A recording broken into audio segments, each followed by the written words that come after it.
안녕하세요. 그러니까 다른 분들이 여기 설 때는 좀 쉽게 보였는데 제가 서는 거는 정말 다른 문제인 것 같아요. 준비하면서 참 쉽지 않구나. 그래서 그걸 경험하게 되었는데요. 그럼에도 불구하고 기도를 나눌 수 있는 이 기회를 주시고 또 저를 사용해 주신 하나님께 감사를 드립니다. 하다 보니까 좀 양이 좀 많아요. 그래서 좀 빨리빨리 넘어가다가도 좀 중요한 부분은 좀 짚고 넘어가도록 하겠습니다. 한번 좀 생각해 보시면 좋겠어요. 하나님을 믿었는데 이상해요. 성경에는 분명히 하나님을 믿으면 뭐 염려도 다 맡기고 하나님의 도우심을 입고 평강을 누리고 형통케 되는 삶을 산다고 했고 주님은 나의 산성이고 반석이라고 했는데 근데 내가 하나님을 믿었는데 나에게는 전혀 그런 게 안 나타나는 거예요. 성경에는 모세의 어떤 기적들 그리고 바울의 기도를 통해서 나타나는 역사들 사도행전에 보면 수많은 그런 역사들이 나오는데 근데 그거는 그거일 뿐. 내 삶에서 내 신앙에서는 전혀 그런 게 안 보이는 거예요. 이상하잖아요. 성경이 잘못됐든지. 성경은 잘못될 리가 없으니까. 그럼 이거의 문제가 뭘까요? 내 삶에서 하나님 어떤 역사하심과 성경에서 이야기하고자 하는 말씀이 그대로 이루어지지 않는다면 그러면 나에게 어떤 문제가 있는 걸까? 근데 이게 우리 한두 명의 문제가 아니고 오늘날 이제 한국교회의 수많은 그리스도인의 문제라고 보여집니다. 이거에 대한 그 문제 진단을 팀 켈러는 이렇게 합니다. 우리가 그리스도 안에서 부유해졌는데 여전히 가난하게 살고 있다. 무슨 뜻이냐? 우리가 그리스도 안에서 예수를 믿음으로 구원을 받음으로 정말 부유해진 신분이 되었는데 우리가 그 신분대로 살지 못하고 이전과는 전혀 다름없는 삶을 살고 있다는 뜻입니다. 한번 생각해 보세요.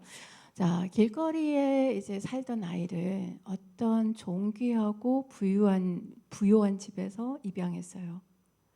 근데 이 아이가 어떤 태도를 보이냐면 길거리에 살면서 흙탕물에 뒹굴고 길거리 음식을 쓰레기를 주워 먹고 이러던 아이인데 그러면 정말 존귀하고 부잣집에 정말 좋은 집에 입양을 됐으면 그걸 누리면서 살아야 되는데 이 아이가 어떻게 사냐? 계속 이전 생활대로 사는 거예요. 입양됐는데 입양된 부모님하고 얘기도 안 하고 아무 얘기도 안 하고 듣지도 않고 똑같이 밖에 나가서 길거리에 살고 또 길거리에서 자고 여전히 그러고 있는 거예요. 정말 이상하잖아요. 정말 이상하잖아요.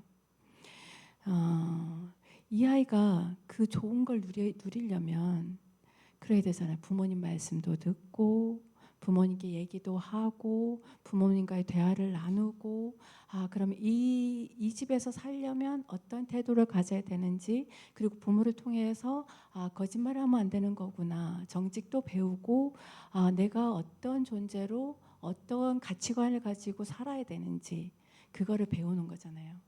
대화가 없는데 듣지를 않는데 묻지를 않는데 이거는 도저히 방법이 없는 거잖아요.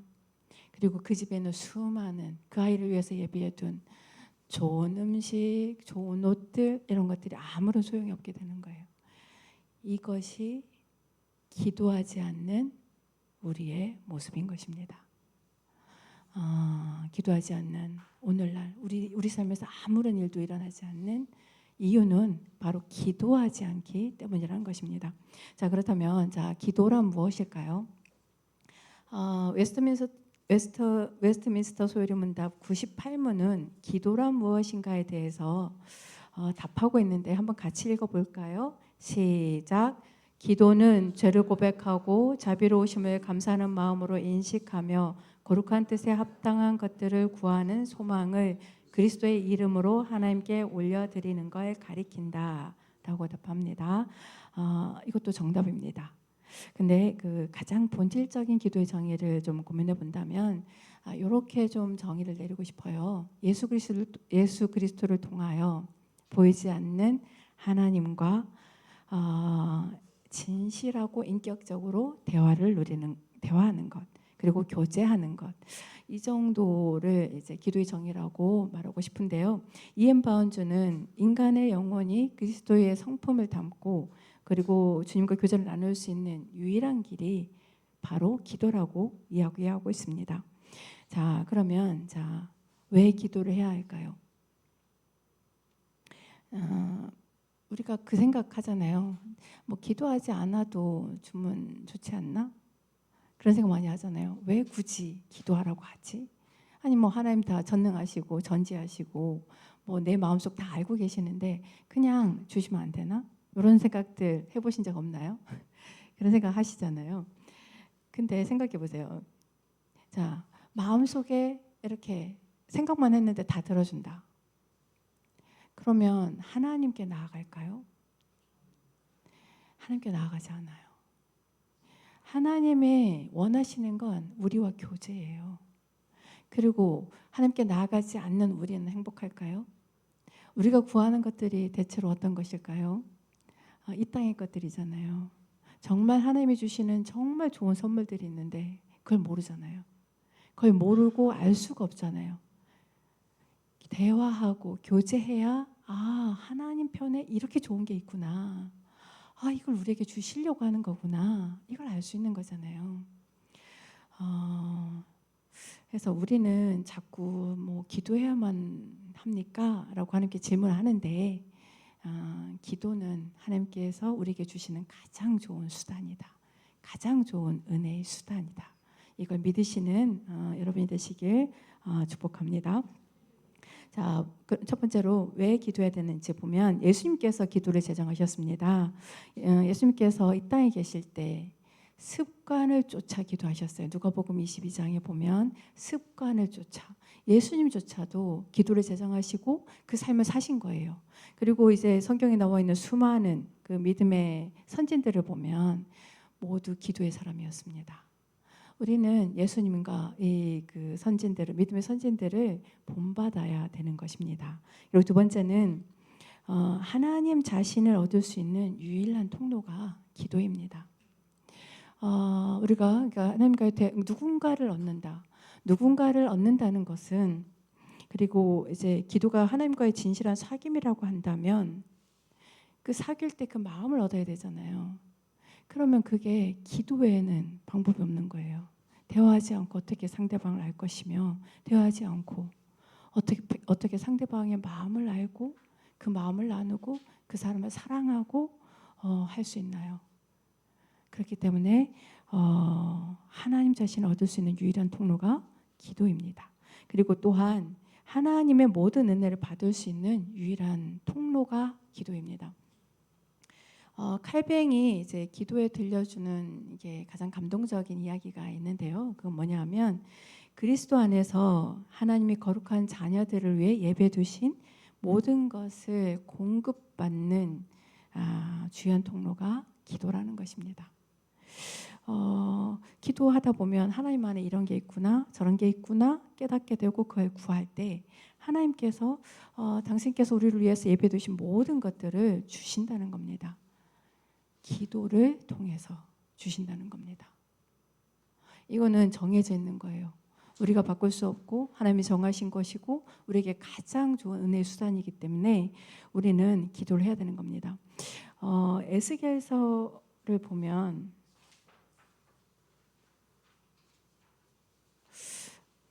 어떤 게 있냐면요. 에스겔서 36장에 보면 이스라엘의 회복을 위해서 이렇게 회복시키겠다. 이런 약속을 주시거든요. 근데 37절에 뭐라고 하시냐면 나 주 여호와가 말하노라 그래도 이스라엘 족속이 이와 같이 자기들에게 이루어 주기를 내게 구하여야 할지니라. 아멘. 그러니까 하나님께서 아무리 좋은 것을 예비해 주시고 이것을 너에게 주겠다 하더라도 약속하셨다 하더라도 이것을 반드시 구해야 된다는 것입니다. 그리고 네 번째, 기도는 의무이자 훈련입니다. 성경은 쉬지 말고 기도하라고 말씀하십니다. 그렇기 때문에 우리는 기도를 하루에 한 번씩 최소 규칙적으로 꾸준히 작심하고 끈질기게 기도를 드려야 되는 것입니다. 피터 포사이스라는 분은 이렇게 얘기를 하는데요. 기도하지 않는 것이야말로 가장 끔찍한 죄다. 크리스천들 사이에서 깜짝 놀랄 만큼 공공연한 죄. 그렇다면 기도하고 싶어하지 않는 심리는 죄의 이면에 감춰진 또 다른 죄라고 봐야 한다.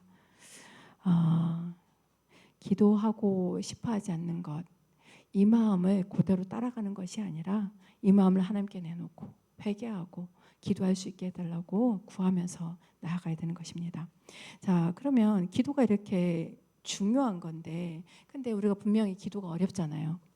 기도를 우리가 안 하고 싶어서 안 하는 게 아니잖아요. 어렵기 때문에, 안 되기 때문에 그런 건데요. 그럼 몇 가지 사례를 이렇게 보면 이런 분이 있어요. 하나님을 집중하지 않아요. 마치 이제 병 속에 어떤 쪽지 소원을 집어넣고 던지는 거예요. 그래, 어느 신이든 누구든지 내 소원 들어주면 되지. 그냥 허공에다가 얘기하는 거예요. 뭐 이렇게 기도하는데 하나님을 정확히 하나님을 대면하면서 기도하지 않는 거예요. 이런 기도는 절대 이루어지지 않겠죠. 그리고 이제 기도할 때 머릿속에 끊임없이 이런저런 생각들이 떠오르는 경우가 많은 것 같아요. 제가 이제 이 세미나를 준비하면서 기도가 어려운 점이 뭐냐라고 했을 때 그렇게 자꾸 생각이 들어서 어렵다고 하더라고요. 이럴 때 이제 중보기도도 요청하고 또 다른 방법은 저는 부르짖는 기도를 추천합니다. 기도를 큰 소리로 부르짖을 때 다른 생각이 들지 않고 기도에 집중할 수 있기 때문입니다. 그리고 또 이런 기도가 있습니다. 뭐 기도는 해요. 하지만 마음속으로 이미 모든 경우의 수를 다 갖춰놓고 결론을 정해놨어요. 그러면서 하나님께 기도하는 거예요. 하나님이 책망하세요. 그러지 말라고. 그리고 이제 자신의 이름으로 하는 기도가 있는데요. 시간이 없어서 간단히 얘기할게요. 이제 미국의 설교가 토리라는 분이 있었는데 어떤 설교를 할 때 어떤 분이 질문을 했다고 합니다. 자신은 30년 동안 신앙생활하면서 굴곡 없는 신앙생활을 했고 25년간 교육부서에 교장 역할을 했고 그리고 20년간 장로를 했다. 그런데 하나님께서 주신 기도 제목이라 생각해서 그렇게 오랫동안 기도했는데 들어주시지 않는다. 이게 대체 왜 그런 거냐? 이렇게 물었다고 합니다. 그래서 이 토리가 이제 전공법을 택하기로 했는데요. 뭐라고 얘기했냐면 기도를 청구할 수 있는 청구권은 오직 예수님께만 있다. 무슨 얘기냐? 자신의 선행을 그리고 자신의 공로를 의지해서 하나님께 나아가면 안 된다. 그것은 자신의 이름으로 하는 기도다. 그래서 그분의 어떤 문제점을 정확히 짚어주신 거죠. 그리고 이제 즉각적으로 응답을 원하기 때문에 우리가 빨리빨리 응답이 안 되니까 이제 포기하는 거예요. 그만해야지. 그러시면 안 되고요. 그리고 어떤 분은 자신의 감정에 너무 집중하는 거예요. 하나님을 봐야 되는데 너무 그러니까 물론 너무 아플 때 자신의 감정 정확히 정직하게 토로해야 됩니다. 정직하게 내 감정을 표현해야 되고 그건 맞습니다. 근데 모든 기도가 내 감정 위주다? 이거는 문제가 있는 거예요. 모든 기도가 내 감정만 보고 있다? 실제 그런 자매를 좀 봤어요. 이게 큰 소리로 내 감정만 계속 얘기하는 거예요. 그러니까 뭔가 이상한 거예요. 이게 어쩌다 그럴 수는 있지만 그리고 내 감정을 정확히 표현할 수 있지만 이게 기도의 전부가 되어서는 안 되는 것입니다. 하나님께 항의하는 기도가 있습니다. 하나님 나한테 어떻게 이러실 수 있습니까? 정말 너무 막 아플 때 할 수 있습니다. 정직하게 이런 기도는 할 수 있습니다. 그렇지만 매 순간 그렇다면 이건 문제가 있는 거죠. 그리고 응답을 확신하지 못하였기 때문에 이제 기도를 어려워하는데요. 예수님도 응답받지 못했습니다. 겟세마네 동산에서 이 잔을 내게서 치워주시옵소서 하나님께서 거절하셨습니다. 그럼에도 하나님께서 나에게 가장 좋은 걸 주신다는 것을 믿음으로 고백하며 나아가야 됩니다. 그러면 기도는 어떻게 해야 될까요? 창세기 3장 8절에 보면 이게 하나님은 에덴 동산에서 아담과 거니셨음을 볼 수 있습니다. 함께 거닌다는 것은 대화를 나눈다는 것입니다. 우리가 이게 기도가 대화라고 할 때 우리가 창세기 타락한 이유, 3장 이후 타락한 이유, 하나님과 잃어버린 그 하나님과의 대화하고 교제하고 친밀히 거니는 그거를 회복하는 일이 기도인 것입니다. 그러면 하나님과 어떻게 대화를 할 수 있을까요? 유진 피터슨은 하나님 말씀에 깊이 침잠하는 게 기도의 출발점이 되어야 된다고 단호하게 이야기합니다. 그렇잖아요. 대화를 할 때 상대방의 실체와 됨됨이와 어떤 분인지 알지 못하면 그거는 대화를 할 수 없잖아요. 그건 내 생각 속에 만든 누군가와 대화하는 거잖아요. 하나님이 아니고. 그래서 기도는 말씀을 통해 하나님을 만나는 것이어야 합니다. 그러면 말씀을 통해 하나님을 만나는 거면 그럼 하나님의 음성을 들어야 되는데 어떻게 들을 수 있을까요? 결론은 분명히 성경입니다. 하나님은 말씀을 통해서 일하시기 때문에 말씀을 통해서 들어야 됩니다. 이제 그걸 생각해 보면 좋겠어요. 유진 피터슨이 한 얘긴데요. 우리가 이제 어려서 이제 말을 어떻게 배웠는지 우리가 잘 기억이 안 나잖아요. 근데 우리가 자녀를 키워보면 알잖아요. 그러니까 애가 태어나자마자 애가 말도 못하는데 열심히 얘기를 해줘요. 뭐 누구야, 뭐 배고팠어, 뭐 했어, 불편해. 애는 알아듣지도 못하는데 계속 얘기를 해줍니다. 이렇게 몇 년을 얘기하다 보면 애가 천천히 말문이 트여요. 엄마, 아빠, 이거 주세요. 이렇게 말문이 트이잖아요.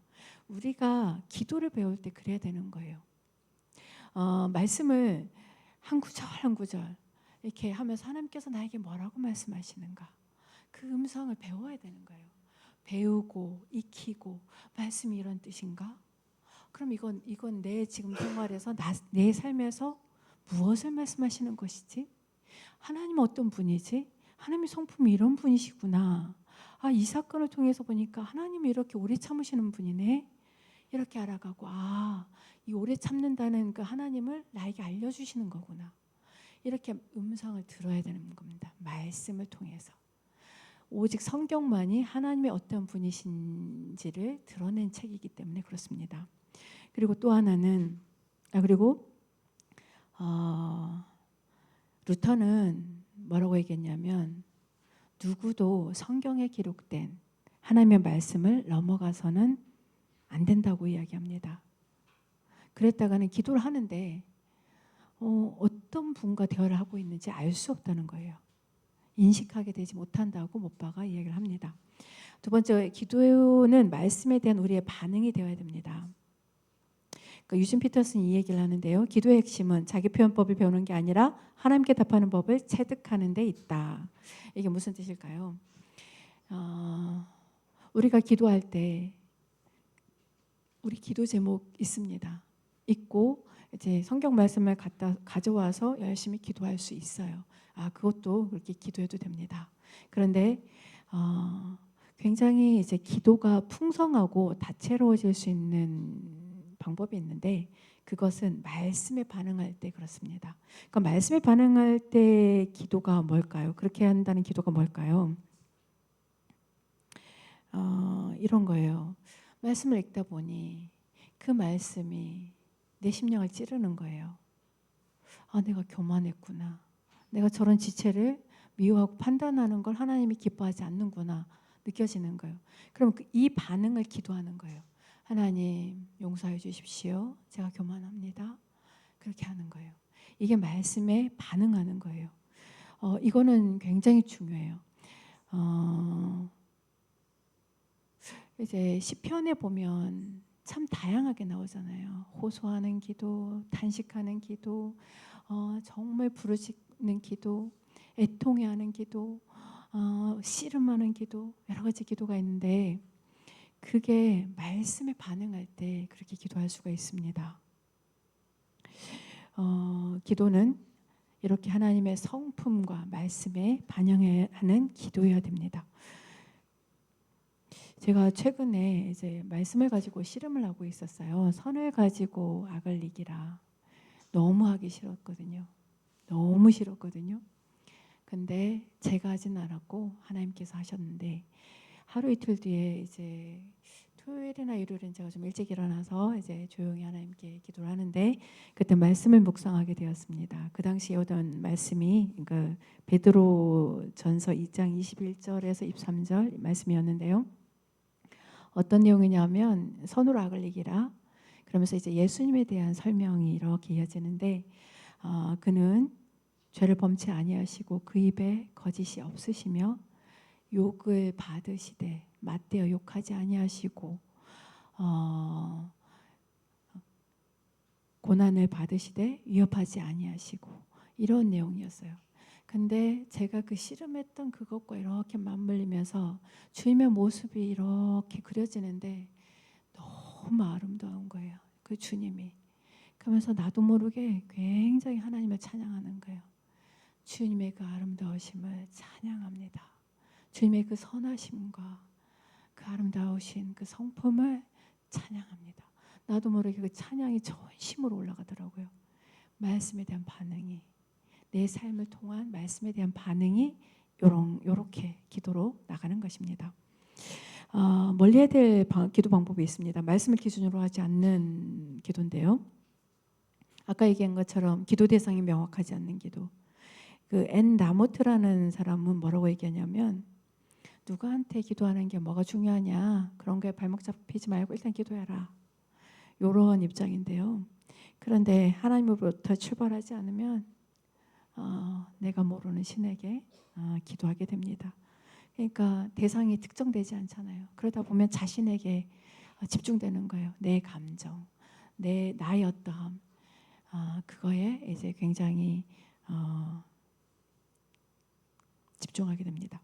그리고 스스로 원하는 감정과 경험을 토대로 하는 기도. 그러니까 자신의 원하는 감정과 경험만 가지고 그것만 바탕으로 해서 기도하려고 하면 안 됩니다. 기도는 하나님을 있는 그대로 보려고 애를 쓰다 보면 되어지는 거예요. 하나님의 인자하심이 어떤 거지? 하나님의 인자하심이 뭐지? 하나님의 오래 참으심이 어떤 걸까? 하나님이 내 죄를 용서하셨다고 하는데 그럼 다른 사람을 용서하고 용납한다는 게 어떤 거지? 하나님의 선하심 대체 뭘까? 이런 것들을 묵상하고 하나님을 정확히 보려고 하다 보면 기도는 그거에 반응되게 되어 있습니다. 하나님께 집중하는 것이 정말 기도를 바르게 드리는 것이고 기도의 폭을 넓히는 일이며 하나님을 깊이 만날 수 있는 길이 되는 것입니다. 아까 말씀드렸던 것처럼 감정을 솔직하게 아뢰는 것은 아주 중요합니다. 제가 드리는 것은 그런 기도만 해서는 안 된다는 겁니다. 그리고 자기 기호에 따라 진리를 취사 선택하는 경우가 있는데요. 그 서구 문화 속에서 자란 사람들은 사랑이 넘치고 용서해 주시는 하나님은 좋아하는데 공의 하나님은, 그리고 자기의 상식을 초월하는 하나님은 싫어하는 거예요. 그러다 보면 어떻게 나타나냐면 그 서방 국가의 청장년층의 어떤 영적인 삶에 대해서 조사했을 때 회개하는 삶이 나타나지 않는 거예요. 그리고 용서받는 기쁨이 무엇인지 경험하지 못하는 거예요. 성경을 전체적으로 봐야 되는 거고 하나님을 전체적으로 알아야 되는 거지 내가 받아들이고 싶은 부분만 받아들여서는 안 되는 겁니다. 그리고 자신의 생각과 감정을 성경보다 위에 두는 경우가 있는데요. 그 18세기 이 경우는 굉장히 많은 것 같아요. 제 주변에도 이런 경우는 굉장히 많은 것 같아요. 그 18세기 영국 교회 그 목회자였던 조지 휘필드가 있습니다. 이게 영적 대각성 운동을 주도했던 중심 인물인데요. 아들이 태어났을 때 어떤 느낌을 받았냐면 이 아이가 정말 위대한 설교자가 될 것이다. 그걸 강하게 받은 거예요. 그리고 이것을 하나님이 주신 음성으로 받은 거예요. 근데 문제는 그리고 이걸 교인들 앞에서 선포했어요. 선포했는데 문제는 4개월 뒤에 갑자기 발작을 일으켜서 죽어버린 것입니다. 아이가. 그때 필드가 뭘 깨달았냐면 내 안에서 불쑥 떠오른 생각과 어떤 감정을 하나님의 말씀보다 더 중요하게 여긴 것이 얼마나 잘못된 일인지 뼈저리게 경험했다고 합니다. 여기서 얘기하고자 하는 것은 하나님의 어떤 즉흥적인 생각이나 감정으로 인도하지 않는다가 아니고 그럴 때 있습니다. 문제는 그게 성경을 읽지 않고서는 하나님의 말씀인지 아닌지 분별할 수 있는 방법이 없다는 것입니다. 제가 이제 주변에 기도 많이 한다는 분 보면, 그러니까 좀 이렇게 위험하신 분들을 만날 때가 있어요. 좀 기독교 무당이라고 혹시 들어봤나요? 들어봤나요? 그러니까 직통계시예요. 뭘 하든 내가 오늘 당신 만나라고 했다. 오늘 뭐 이렇게 뭐 그런 거예요. 하나님 뭐 이렇게 하라고 했다. 이런데 말씀이 없으니까 잘못된 길로 가는 것입니다. 말씀이 없으니까 그거를 분별해내지 못했기 때문에 기도는 많이 했지만 오히려 기도를 많이 하지 않는 것만도 못한 처지가 되어버리는 것입니다. 이렇게 말씀은 너무나 중요한 것입니다. 자, 그러면 기도로 무엇을 구해야 될까요? 물론 이제 성경을 근거로 구해야 되는데, 큰 줄기를 잡는다면, 그리고 제가 기도하면서 이렇게 왔을 때 내가 뭘 중요하게 생각했을까, 그거를 고민해 봤을 때, 그래서 그렇게 해서 좀 정리를 해봤습니다. 자, 기도로 무엇을 구해야 될까요? 첫 번째 가장 중요한 것, 하나님 자신을 구하십시오. 자, 우리가 누군가와 진실한 교제를 하고 있어요. 정말 그 사람을 사랑하고 상대를 사랑하고 정말 진실한 교제를 하고 있는데, 그러면 내가 그 상대에게 바라는 게 무엇일까요? 자, 부부라고 생각할까요? 생각해 볼까요? 자, 부부라서 결혼했어요. 지혜자매가 있는데, 자, 정말 은재 청년을 정말 사랑해요. 정말 사랑하고 정말 진실된 교제를 원해요. 그러면 은재 청년에게 원하는 게 뭘까요? 지혜자매가. 맞아요. 맞는데 은재의 마음이잖아요. 사랑. 그잖아요. 우리가 누군가를 정말 사랑하고 진실로 교제를 원하게 하길 원한다면, 진실된 관계를 맺고 진실된 교제를 원한다면 그 상대방의 마음을 원하는 겁니다. 나를 향한 사랑, 그걸 원하는 겁니다. 자, 하나님도 마찬가지입니다. 하나님 우리에게 원하시는 것은 그 마음이에요. 하나님을 사랑하는 마음. 자, 내가 이재용 회장이라고 생각해봐요. 너무 좋죠. 너무 좋아요. 근데 자, 이재용 회장이에요. 근데 사람들이 와요. 많이 와요. 근데 내가 정말 사랑하는데, 내가 이 사람을 정말 사랑하는데, 이 사람은 날마다 올 때, 저기 집이 없는데 집 한 채 좀 해주시면 안 돼요? 네, 집을 해줬어요. 근데 차도 좀 해주면 좋겠는데, 그러니까 차 해줬어요. 근데 뭐 이제 냉장고도 없고 뭐 간식품 좀 해주세요. 뭐 좀 그러면 자기 요즘 금값이 많이 오르던데 금을 좀 주시면 안 되나요? 매번 이런다고 생각해 보세요. 그 사람을 정말 마음이 아프지 않겠어요? 난 저 사람을 정말 사랑하는데 저 사람은 나를 사랑하는 것처럼 보이나요? 그게 아니잖아요. 내 손이죠. 내가 무엇을 갖고 있는지. 우리도 그 주변 인간관계에서 그러면 힘들잖아요. 뭐 내가 사랑하지 않는 사람이 그런다면 안 만나면 그만이에요. 근데 내가 사랑하는 사람이 그렇다면, 만약에 우리 자녀가 그렇다면 얼마나 마음이 아플까요? 하나님과의 관계도 그렇습니다. 하나님 자체가 기도의 목적이 되어야 되는 것입니다. 저는 가끔 이 생각을 합니다. 이제 커다란 장난감 숍이 있어요. 토이저러스 같은 한 5층짜리 장난감 가게라고 칩시다. 자, 아이들을 한 100명 정도 사장이 데리고 왔어요. 자, 여기서 너희들이 갖고 싶은 가장 좋은 것 하나 줄게. 골라봐. 아무리 비싸고 뭐 이런 것도 상관없어. 줄 수 있어. 골라봐. 자, 시작했어요. 자, 무엇을 고르실래요? 자, 다 흩어졌어요. 다 흩어졌는데 한 아이가 가만히 있는 거예요. 그 사장 옆에. 그래서 너는 왜 안 가니? 했더니 이 아이가 씩 웃으면서 사장님 손을 딱 잡아요. 사장님을 택한 거예요. 우리가 하나님을 택하는 게 이런 거예요.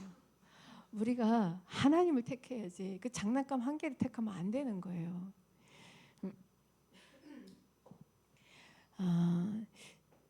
제가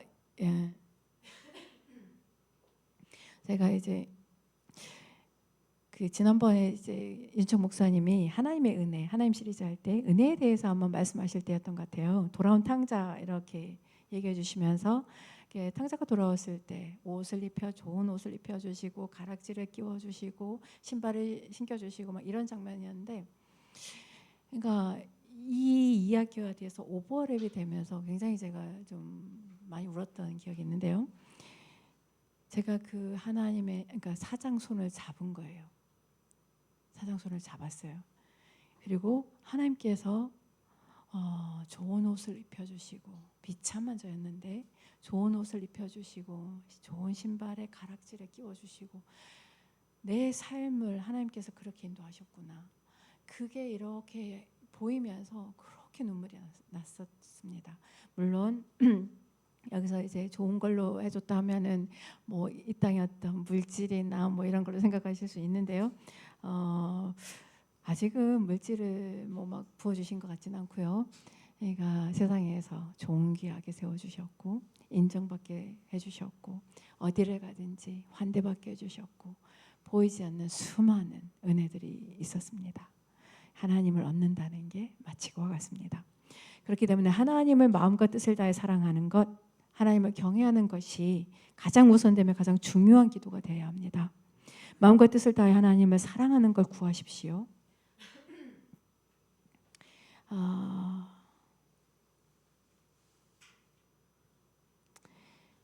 하나님을 사랑할 때 하나님을 정말 진실하고 아름답고 인격적인 그런 교제가 가능해지고 그런 대화가 가능해지는 것입니다.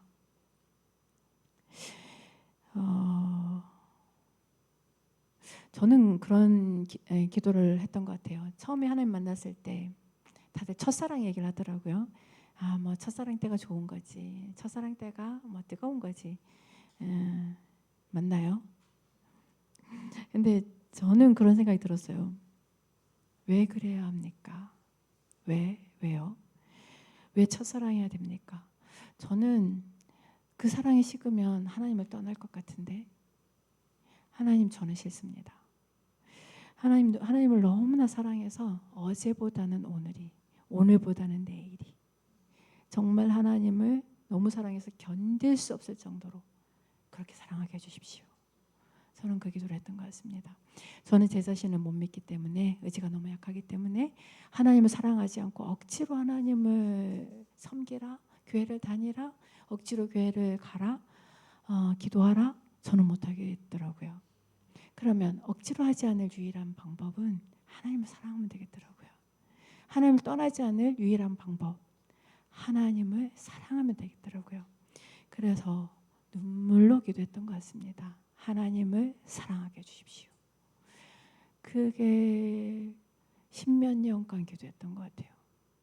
매번 기도하지는 않았지만 처음에는 정말 간절하게, 그리고 어느 순간부터는 그래도 계속 사역자 되면서 하나님께서 이루어 주신다는 응답을 받았습니다. 끈질기게 포기하지 말고 기도하십시오. 십몇 년간 기도했어요. 그리고 두 번째는 이제 하나님을 경외하라인데요. 칼뱅은 경외 또는 하나님에 대한 두려움을 가장 중요한 기도 원칙으로 보았습니다. 4페이지 주요. 왜냐하면 기도란 우주를 다스리는 전능하신 하나님을 독대하는 일이기 때문입니다. 우리가 이거를 너무 몰라요. 우리가 하나님을 눈으로 볼 수 없기 때문에 그분이 얼마나 크신 분이신지, 그분 앞에서 죄인은 서지 못하고 죽어야 된다는 게 어떤 의미인지, 그 영광이 무엇인지 알지 못하기 때문에 하나님에 대한 경외감이 없는 겁니다. 경외감 하면은 하나님을 두려워한다는 것 정도로 해석되는데, 근데 우리는 보통 벌을 받을까 봐 두려워해요. 그런 건 아닙니다. 그런 의미는 아니고, 왜냐하면 로마서 8장 1절에 보면 그리스도 예수 안에 있는 사람에게는 정죄함이 없다고 가르칩니다. 그러면 하나님에 대한 두려움은 영적으로 버림을 받을까 노심초사하는 그런 두려움을 얘기하는 건 아닙니다. 출애굽기 19장 16절에 보면 시내산에 이제 하나님께서 강림하시는데 빽빽한 구름이 산 위에 있고 우레와 번개와 나팔 소리가 심미크니까 모든 백성이 두려워 떠는 거예요. 이런 두려움인 거예요. 그리고 요한계시록에 보면 요한은 부활하신 그리스도를 딱 앞에 섰을 때 죽은 자 같이 됩니다.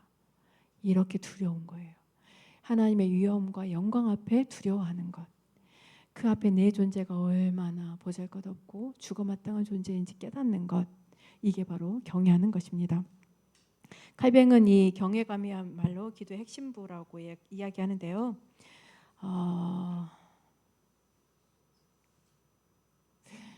하나님의 말씀을 두려워하는 것, 하나님의 말씀을 지키지 못할까, 순종하지 못할까 두려워 떠는 것, 이게 두려움에서 나오는 것입니다. 경외감. 자, 그러면 자 보세요. 자, 5페이지인데요. 자, 하나님을 사랑하고 경외하는 것을 기도 중에서 가장 중요한 위치인 첫 번째로 놓는 이유는 무엇일까요? 이거는 제가 놓은 거예요. 가장 첫 번째로. 왜일까요?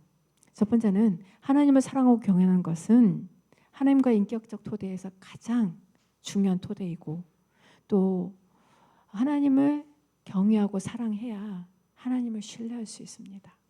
그리고 하나님 앞에서 겸손할 수 있고, 그리고 하나님 뜻에 순종할 수 있는 동기이자 원인이 될 수 있습니다.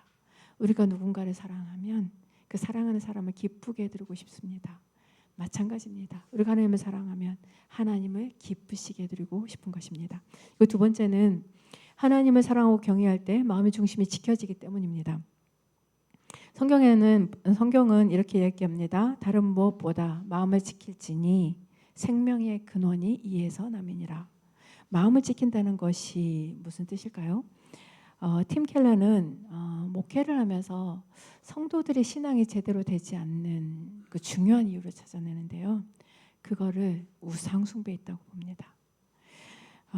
우상 숭배라는 것은 마음의 주인이 하나님이 아닌 다른 것을 섬기는 건데요. 우상 숭배를 하기 때문에 신앙생활을 제대로 할 수 없다고 팀 켈러는 진단했고, 이거에 대해서 쓴 책이 내가 만든 신이라는 책입니다. 한번 읽어보시면 좋습니다. 그리고 우상 숭배는 결국 누구를, 무엇을 사랑하느냐로 이어지는데요. 내가 사랑하는 것들이 우상 숭배가 되는 것입니다. 하나님을 사랑하지 않는다면요. 돈을 사랑하면 돈이 우상 숭배가 되는 거고, 명예를 사랑한다면, 권력을 사랑한다면, 성공과 부귀를 사랑한다면 그것이 나의 우상 숭배가 되는 것입니다. 자식 또한 나의 우상 숭배가 될 수 있습니다. 하나님을 사랑하고 경외할 때 우상 숭배의 위험으로부터 지킬 수가 있는 겁니다. 그리고 이 두 가지는 우리의 마음이 헛된 이 땅의 것들로 향하지 않도록 지켜줍니다. 두 번째 구해야 될 것은 그의 나라와 그의 의를 구하라. 첫 번째가 하나님 자신을 구하는 거라면 두 번째는 그의 나라와 그 의를 구하라. 당연한 거겠죠. 하나님을 구했으면 이제 하나님의 나라와 하나님의 뜻을 구해야 되는데, 저는 이거를 두 가지로 좀 나누어서 살펴보고자 합니다.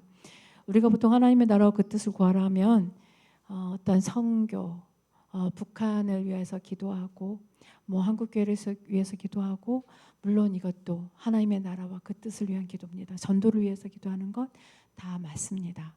그런데 여기서는 조금 다른 측면에서 조금 살펴보기를 원합니다.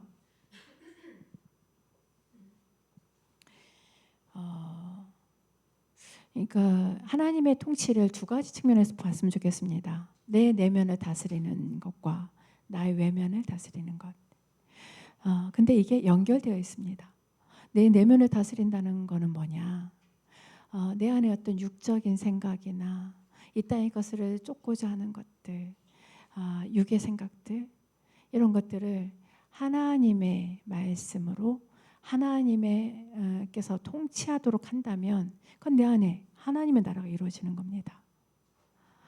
내가 하나님을 닮아서 거룩한 성품으로 가는 것, 이것이 내 안에서 하나님의 통치가, 다스림이 이루어지는 것입니다.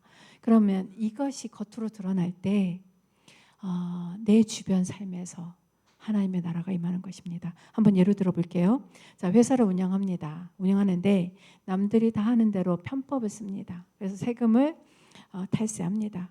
실제 일하지 않는 사람들을 고용하고, 그리고 근로자로 기재해서 회사 돈을 가져다 쓰고, 그리고 실제는 가족을 위해서 쓴 건데 회사 경비로 처리합니다. 그리고 뭐 남들 다 하는 건데 뭐 이 정도쯤은 괜찮지, 이렇게 생각합니다. 그렇다면 그곳에 하나님의 나라가 임할까요? 하나님의 다스림이 임하는 걸까요? 남들은 그렇게 살아도 나는 그렇게 살지 말아야지. 나는 정직해야지. 하나님 정직하신 분이니까 내가 손해를 보더라도 나는 그 정직한 삶을 택할 것이다. 이렇게 결단하면 내 마음속에 정결케 된 그 정직이 겉으로 드러나서 내 삶 속에서 내 주변에 하나님의 나라가, 하나님의 정직함이, 그 다스리심이 임하게 되는 것입니다. 우리가 이제 직장 생활을 예전에 보면 직장 따로, 삶 따로, 신앙 따로인 성도들을 좀 보게 돼요. 직장에 가서는 졸아요. 나 새벽기도 뭐 왔다 갔는데 난 졸아도 된다. 성실하게 살아야 됩니다. 더 성실하게, 하나님을 믿기 때문에 남들이 하는 것 그 이상으로 정말 치열하게 성실하게 살아야 되는 것입니다. 그것이 하나님의 나라를 내 삶의 일터로 하나님의 통치가 임하게 하는 것입니다. 저도 공무원 하면서 정직하게 해야 되고, 어떻게 하면 정직하게 해야 되지? 어떻게 하면 성실하게 살아야 되지? 그거를 많이 고민했던 것 같습니다. 그러면서 고백하게 되는 건, 하나님의 성실하심을 쫓아가는 것은 이제 왜 뱁새가 황새에 쫓아가다가 가랭이 찢어진다는 말이 있잖아요. 그거 이상으로 너무나 힘들다. 그렇지만 그 삶을 살아야 된다. 그것이 하나님의 통치가 내 삶의 영역에 이루어지는 것이기 때문에 그렇습니다. 두 번째는 아까 내면의 것을 말씀드렸는데요. 기도를 통해서 자신의 죄를 다스리는 것, 이것이 내 안에 하나님의 통치가 임하는 것입니다. 회개와 돌이킴이 있어야 되는 건데요. 기도는 우리를 하나님의 임재 앞으로 데려가는 것이기 때문에 우리 죄들이 비춰집니다. 안 보일 수가 없어요. 그런데 그러면 이제 왜 기도의 자리에서 내 죄를 점검하고 그걸 다스려야 될까요? 그러니까 죄의 속성을 보면 알 수 있는데요. 죄의 본질은 하나님을 반역하는 것입니다. 하나님의 속성과 성품, 하나님의 나라와 뜻에 대적하고 반역하는 것, 이것이 죄의 본질이기 때문에 그렇습니다. 하나님과 죄는 양립할 수 없습니다. 우리 안에 죄가 많이 있다는 것은 하나님이 우리 안에 거하시기가 굉장히 힘드시다는 것입니다. 물론 성령 하나님이 떠나지 않고 계시지만 우리 안에서 하나님의 통치와 다스림이 점점 그 영역이 넓어질수록 하나님과 친밀히 대화할 수 있고 하나님을 깊이 만날 수 있는 은혜가 주어지는 것입니다. 영국의 신학자 존 스토트는 죄를 고백한다는 말을 죄를 등지고 더 나아가 결별하는 것까지라고 말합니다. 그 회개의 두 부분을 보여주는 사례를 시편 32편으로 들고 있는데요. 첫 번째, 순전한 정직을 보여줍니다. 6페이지인데요. 그러니까 내 허물을 여호와께 자복하리라 하고 주께 내 죄를 아뢰고 내 죄악을 숨기지 아니하였더니. 죄를 덮고 회피하는 방법 여러 가지입니다. 합리화하면 되고요. 환경 탓하고 남 탓하면 됩니다. 그런데 축소할 수도 있습니다. 그런데 진짜 회개는 죄를 죄로 인정하고 전적으로 책임지는 것입니다. 하나님, 이거 내 죄입니다. 이렇게 전적으로 책임질 때 그때 시작되는 것입니다. 그리고 다윗은 회개의 동기가 하나님 사랑하기에 죄를 돌이키는 것임을 보여주는데요. 너희는 무지한 말이나 노새같이 되지 말지어다. 그것들은 재갈과 굴레로 단속하지 아니하면 너에게 가까이 가지 아니하리로다. 시편 32편 9절 말씀인데요. 자, 노새가 주인을 깊이 사랑해서 주인이 부르면 얼른 달려올까요? 결코 그러지 않을 것입니다. 그렇기 때문에 노새를 다루려면 때로는 채찍질도 하고 당근도 주면서 훈련시키는 것입니다. 그렇다면 노새가 순종하는 것은, 주인의 말에 따르는 것은 주인을 위해서가 아니라 자기를 위해서입니다. 근데 다윗은 이런 방식으로 회개하고 싶어 하지 않는 겁니다. 다윗은 하나님을 사랑하기 때문에 하나님 보시기에 무엇이 죄고 그걸 깨닫고, 그리고 주님을 기쁘시게 하고자 하는 사랑의 길에서 참회하는 것입니다. 자신과 자신의 이익을 위해서 회개하는 것이 아니라 하나님을 사랑하기에 회개하는 것입니다. 또한 기도 생활에서 이제 자신의 죄를 점검하고 이러는데 하나님을 사랑함으로 죄를 돌이키는 은혜가 우리 모두에게 있기를 주님의 이름으로 축복합니다. 그리고 세 번째는 하나님의 은혜를 감사하고 찬양해야 합니다.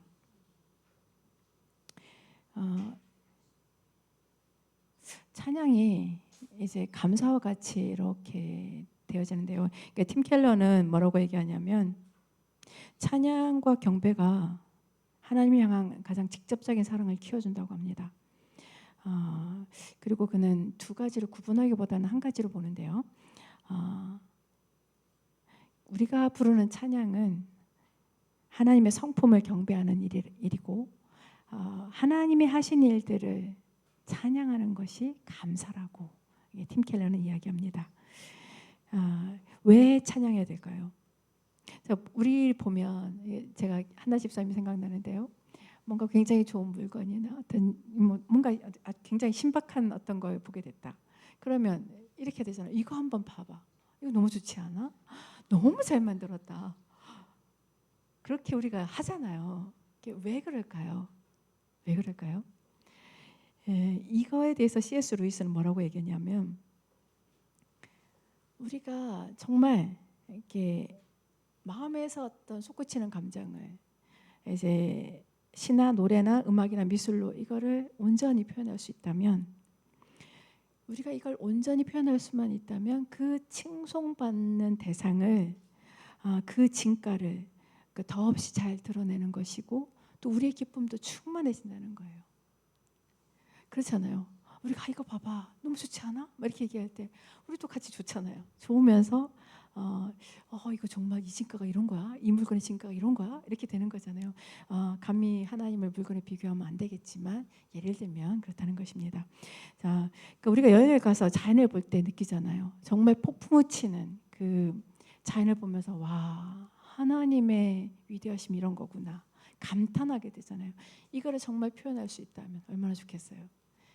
그리고 제가 이제 오늘 이렇게 새벽에 기도하다가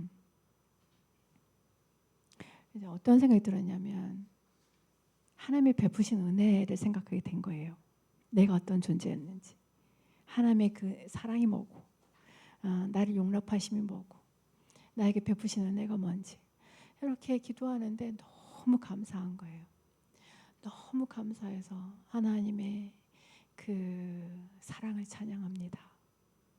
하나님의 그 인자하심을 찬양합니다. 하나님 나의 그 삶을 그 비천한 삶을 하나님 돌이켜 주시는 은혜에 감사합니다. 이런 기도가 이렇게 올라가는 거예요. 그러니까 이런 기도는 하나님을 영화롭게 하고 또 저도 너무 좋은 거예요. 그러니까 하나님께도 정말 영화롭게 해드린 거지만 내 자신에게도 정말 기쁨이 충만하고 감사가 충만한 일이 된다는 것입니다. 이렇기 때문에 하나님께 감사하고 찬양하는 게 우리의 모든 기도의 시작과 우리 모든 기도의 끝이 되어야 됩니다. 하나님을 찬양하는 것을 결코 소홀히 여기지 않는 우리 모두가 되시기를 축복합니다. 네 번째는 이 땅에 일용할 양식을 구하는 건데요. 저희가 이거는 굉장히 이렇게 잘 하시죠. 근데 항상 그 중요한 원리는 먼저 그의 나라와 그의 의를 구하라. 그리고 이 땅의 것을 구하라. 이 원리를 잘 기억하시면 좋겠습니다. 그러면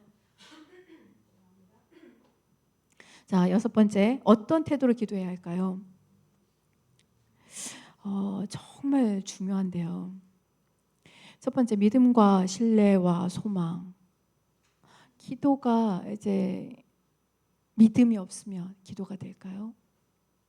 내가 하나님이 이 일을 이루실 거라는 믿음이 없다면 뭐하러 아침 일찍 일어나서 나올 것이며 뭐하러 밤늦게 금철에 앉아서 기도할 것이며 뭐하러 기도하겠어요? 그 시간에 내가 하고 싶은 걸 하고 말지. 그렇기 때문에 믿음이 있어야 되는 겁니다. 하나님께서 내 기도를 들으신다는 믿음. 하나님께서 내가 기도할 때 귀 기울여 들으시고 하나님께서 반드시 지금은 아니어도 들어주실 것이다. 그걸 믿음으로 나아가는 겁니다. 그럴 때 기도가 효력이 있고 그렇습니다. 믿음은 하나님을 믿고 그분을 의지하고 그 말씀을 신뢰하는 것입니다. 이 믿음의 삶은 어디로 인도하냐면요, 하나님을 신뢰하는 데 인도합니다. 로마서 1장 17절 말씀에 복음에는 하나님의 의가 나타나서 믿음에서 믿음으로 이르게 하나니, 이 말씀이 있습니다. 이 첫 번째 믿음은 한 목사님께서 예전에 여러 번 가르쳐 주셨는데요, 첫 번째 믿음은 예수 그리스도의 복음을 믿는 믿음입니다. 우리를 구원하는 믿음. 그런데 두 번째, 이 믿음이 믿음으로 이르는데, 이 믿음이 뭐냐? 트러스트, 하나님을 신뢰하는 믿음이에요. 자, 신앙의 여정을 한번 생각해 보세요. 자, 이상하잖아요. 처음에 믿는 건 분명히 하나님을 구원받기 위한 믿음이에요. 그런데도 여전히 신앙생활 가운데 믿음을 강조해요. 그럼 이 믿음이 뭘까요? 여전히 하나님이 나를 구원하신 분이시라는 걸 믿으라는 걸까요? 신앙의 여정에 있어서의 믿음은 신뢰예요, 신뢰. 하나님을 신뢰하는 것. 내가 인생을 살면서 믿음으로 내 자신을 하나님께 던지고 그 하나님을 신뢰함으로 살아야 된다는 걸 이야기하는 것입니다. 하나님을 신뢰한다는 것은 그 말씀에 대한 신뢰도 있지만 어떤 때는 하나님의 인격, 그분 되심을 깊이 신뢰해야 될 때가 있습니다. 믿음의 길을 가다 보면 때로는 절벽 끝에 매달려 있을 때가 있는 것 같아요. 하나님이 그 손을 놓으라고 하십니다. 놔야 되는데, 그러면 그때 생각하는 거예요. 하나님이 과연 나를 망하게 하시는 분일까? 아니지. 하나님 나를 사랑하시는 분이시고 나에게 가장 좋은 것을 주시는 분이시지. 그리고 그분 나를 지키시는 분이시지. 이렇게 하나님의 성품을 신뢰하는 것입니다. 그리고 나에게 주신 약속의 말씀을 붙드는 것입니다. 그럴 때 믿음의 삶을 살 수 있는 것입니다. 그런데 그 믿음의 삶은 기도가 없이는 결코 되지 않습니다. 그리고 소망이 있어야 되는데요. 소망이 없으면 기도가 될까요? 이 또한 되지 않습니다. 제가 어떤 분을 아는데요. 가족 중에 좀 아픈 분이 있었어요. 근데 도저히 고칠 수 없다고 생각을 한 거예요. 그러니 기도를 하지 않는 거죠. 어차피 뭐 평생 이렇게 살아야 되는데 기도가 나오지 않는 거예요. 그런데 얘기하다가 하나님이 하실 수 있다는 소망을 보게 된 거예요. 그랬더니 너무나 놀랍게 기도가 되어지더라는 겁니다. 그러니까 우리가 그냥 들을 때는 그런가 하잖아요. 근데 그분의 입장에서 한번 생각해 보세요. 완전 포기했던 일이에요. 이거는 뭐 안 되겠지. 평생 어쩌겠어. 이렇게 살아야겠지. 이렇게 했었는데 어느 날 이거 하나님이 고칠 수 있다고? 이 소망이 생기니까 그 삶이 바뀐 거예요. 아이에 대해서도 좀 다른 시선으로 보게 되고 해서 소망이 이렇게 큽니다. 소망이 없이는 기도할 수가 없는 겁니다. 믿음과 신뢰, 소망, 이 관계, 이 기도와의 관계 굉장히 중요합니다. 그리고 두 번째는 순종인데요. 하나님 믿을 때 그분의 인격과 능력, 그리고 그분의 말씀을 신뢰할 때 나오는 태도가 순종입니다. 순종이 무엇인가요? 다 아시죠? 하나님의 뜻과 그분의 말씀을 따르는 것, 우리는 다 알고 있습니다. 그러면 순종은 행동하는 믿음입니다. 그렇죠? 하나님 믿어야 행동으로 나오는 게 그게 순종인 것입니다. 순종을 주님은 사랑과의 관계에서 이제 말씀하시거든요. 이제 7페이지인데요. 보면 나의 계명을 지키는 자라야 나를 사랑하는 자니. 주님은 순종을 사랑과 연결시키십니다. 나를 사랑한다면 너는 순종하는 사람이야. 이렇게 되는 거예요. 그리고 보세요. 내가 아버지의 계명을 지켜 그의 사랑 안에 거하는 것 같이 너희도 내 계명을 지키면 내 사랑 안에 거하리라. 하나님의 아들이 순종함으로 아버지의 사랑의 품 안에 거하신다는 것입니다. 하나님의 아들이라고 예는 없는 거예요. 그 관계는, 그 삼위일체의 관계는 사랑의 관계이고 아버지의 계명을 사랑으로 지킴으로써 그의 사랑 안에 거한다는 것입니다.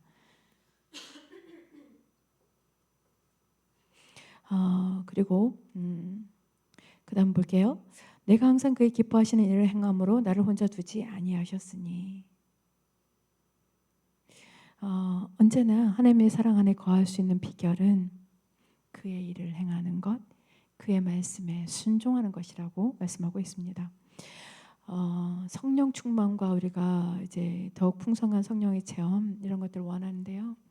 이거는 사랑의 순종에 달려 있는 것입니다. 영적으로 풍성해지고 진정한 만족감을 얻고 마음의 평안을 얻으려면 하나님께 순종할 때 그것은 주어지는 것입니다. 이사야서 1장 19절 말씀인데요. 너희가 즐겨 순종하면 땅의 아름다운 소산을 먹을 것이요. 그리고 또 순종은 거룩한 성으로 들어가는 문을 열어주고 생명나무에 접근하게 해줍니다. 계시록 22장 14절 말씀입니다. 그 두루마리를 빠는 자들은 복이 있나니 이는 저희가 생명나무에 나아가며 문들을 통하여 성에 들어갈 권세를 얻으려 함이로다. 아멘. 그러면 그 순종을 통해서 하나님을 사랑함으로 그 순종을 통해서 하나님의 모든 유익들을 우리가 얻을 수 있다면, 그러면 이렇게 한번 생각해 볼 수 있겠습니다. 그러면 그 하나님의 명령은 우리가 따를 수 있는 것인가? 하나님은 과연 그러면 우리가 순종할 수 없는 계명을 주셔서 따르라고 하시는 그렇게 좀 가혹하고 무정한 분이신가? 이 부분을 생각해 볼 수 있는데요. 결코 그렇지 않습니다. 하나님의 아버지의 명령은 우리가 육신의 부모의 명령도 그렇지 않잖아요. 자녀에게 명령할 때 너 이거 이렇게 해야 돼 라고 할 때 도저히 행할 수 없는 것, 어떤 미션처럼 너 이거 하는지 한번 볼까? 요렇지 않잖아요. 그리고 그 주는 그 명령은 대부분 자녀를 위한 거잖아요. 자녀들은 너무 듣기 싫어하겠지만 누구야 지금 공부해야 될 때야. 이거는 자녀를 위한 거잖아요. 그렇잖아요. 그러니까 자녀를 위해서 가장 좋은 것을 주시기 위해서 하나님은 말씀하시는 거예요. 그러니까 순종하라고 말씀하시는 것은 이런 거예요. 예를 들어서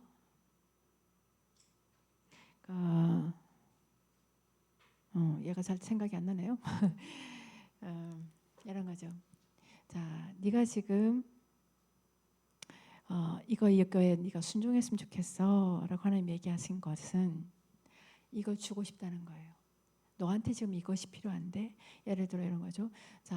어떤 사람이 이제 시험을 봤어요. 이제 합격을 기다리고 있는데 하나님의 말씀은 전혀 뜻밖인 거예요. 나는 믿음으로 이 시간 섰으면 좋겠다. 그러면 뭐예요? 그럼 순종해야 되잖아요. 믿음으로 서야 되잖아요. 그런데 그에게는 믿음을 구했으면 좋겠어. 나는 이 시간을 통해서 너에게 믿음이라는 걸 선물해 주고 싶어. 믿음이 얼마나 귀한 건지 아니? 이걸 알려주고 싶은 거예요. 마치 하나님 우리에게 이걸 했으면 좋겠어 라고 말씀하시는 거 이와 같다는 거예요. 지금 나는 너에게 이걸 주고 싶은데 이걸 네가 좀 구했으면 좋겠다. 그리고 네가 이걸 구하면 너 그렇게 살 수 있어. 순종할 수 있어. 이걸 말씀해 주고 싶은 거예요. 이거를 좀 깊이 생각하시는 우리가 되었으면 좋겠습니다. 삶에서 순종이 없다면 어떻게 될까요? 기도가 무너집니다. 하나님께서 이걸 순종하라, 이걸 순종했으면 좋겠어, 순종했으면 좋겠어 얘기하는데 한 두세 번 이상 계속 무시한다. 점점 하나님의 말씀이 들리지 않습니다. 점점 그 죄가 하나님과 나 사이를 가리기 시작합니다. 그렇기 때문에 기도할 때 하나님께 순종하는 것은 지극히 중요합니다. 아무리 강조해도 지나치지 않습니다. 저에게 순종은 어떤 의미일까? 이렇게 준비하면서 생각해 봤는데요. 저에게 순종은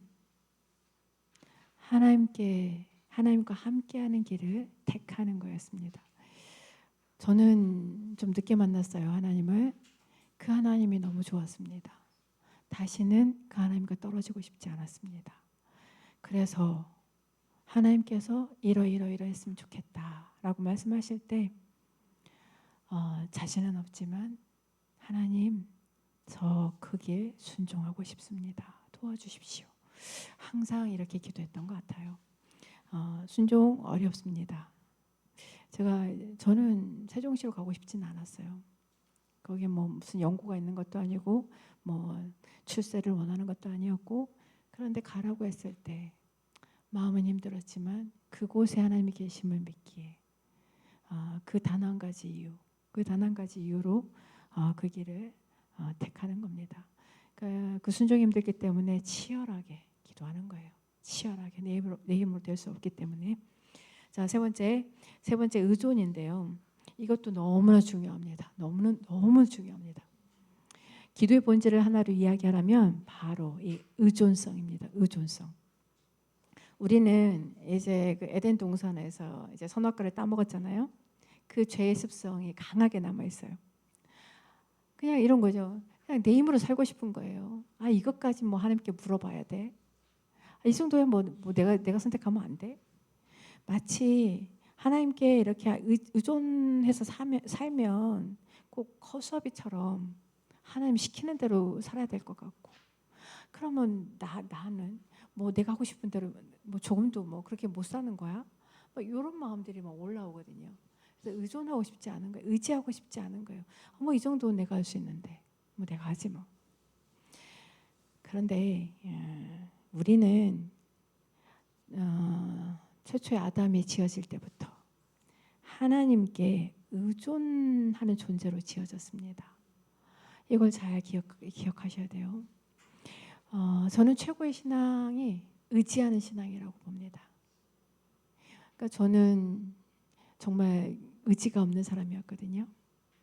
그러니까 처음에 하나님을 사랑하는 걸 구하게 된 이유도 나도 모르게 어느새 하나님을 떠날까 봐 그게 너무 두려워서 생각해낸 게 하나님 사랑하면 떠나지 않겠구나. 그래서 구한 것이고, 의지가 너무 없으니까 아무리 사소한 것 하나 구할 수밖에 없었어요.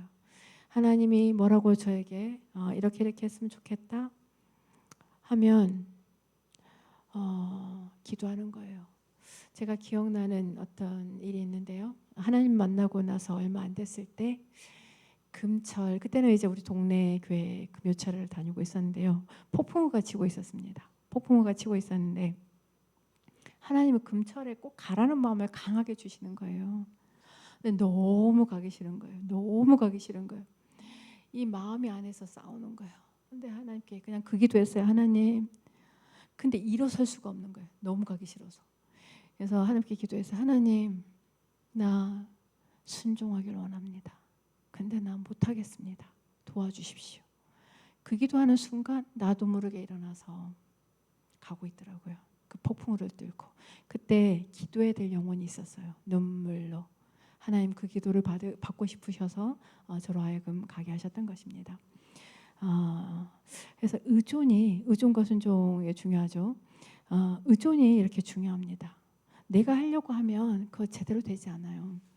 제가 남편과 이제 이 부분을 놓고 많이 얘기했던 적이 있습니다. 남편은 이제 뭐 그런 것까지 다 뭐 이렇게 기도하냐? 저는 아니다. 이런 것까지 기도해야 되는 거다. 남편은 아니 이 정도는 자기 의지대로 하면 되지. 너는 뭐 이런 것까지. 이게 한 신앙 한 4, 5년 차 때 많이 서로 씨름했던 것 같아요. 근데 지금은 남편이 인정합니다. 의존하는 게 맞았다. 인정합니다. 그러니까 의존할 때 쉬운 길을 가는 거예요. 뭐 돌아서 가지 않고 하나님께 의존한다는 건 뭐예요? 하나님의 도우심을 구하는 거예요. 내가 되지 않는 부분, 내가 해보려다가 이제 막 돌고 돌아서 안 되는 거잖아요. 남편이 좀 의지가 좀 강한 사람이거든요. 그렇게 호언장담하던 게 있었습니다. 나이 50이 되기 전까지 내가 정말 몸짱이 되겠다. 지금도 몸짱은 아니에요. 내일 모레 60을 바라보고 있는데요. 이게 뭐냐 하면 어떤 차이냐면 의지라는 게, 우리가 갖고 있는 의지라는 게 뭐 한두 번 아니면 뭐 띄엄띄엄은 할 수 있어요. 할 수 있어요. 근데 꾸준히를 할 수 없는 거예요. 우리의 의지의 죄성이 그렇습니다. 꾸준히 할 수 없기 때문에 모든 순간 모든 것들을 하나님께 의지해야 되는 것입니다. 이 부분 너무 중요해요. 아까 믿음도 중요하고 신뢰도 너무 중요하고 순종도 너무 중요하고 이 의존 너무 중요합니다. 아무리 강조해도 지나치지 않습니다. 그 다음 네 번째 끈기와 있는데요. 이것도 중요합니다. 중요합니다. 끈질기게 기도해야죠. 끈질기게 기도해야 되는데 우리가 이렇게 본성적으로 끈질기게 기도하는 걸 어려워해요.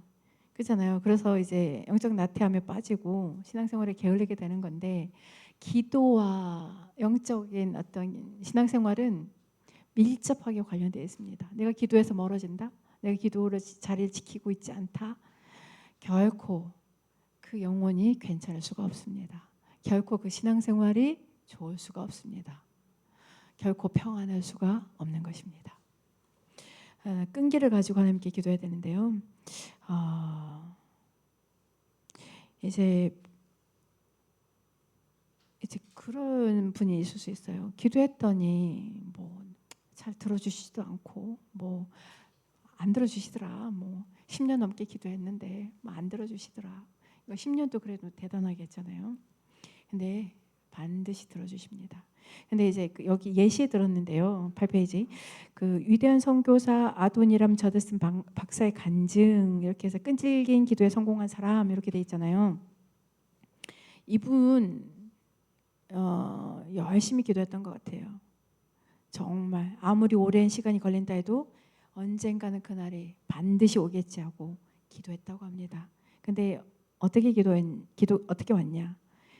그 응답이 내가 기대했거나 생각했던 것과는 꽤 거리가 있는 방식으로 응답될 때가 많습니다. 근데 이것이 우리에게 가장 좋은 것입니다.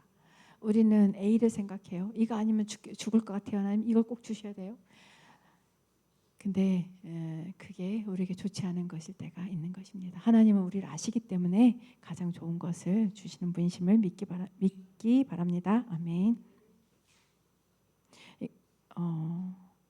이 끈기와 인내를 위해서는 자신의 삶에서 기도의 패턴과 그거를 정해두는 게 좋습니다.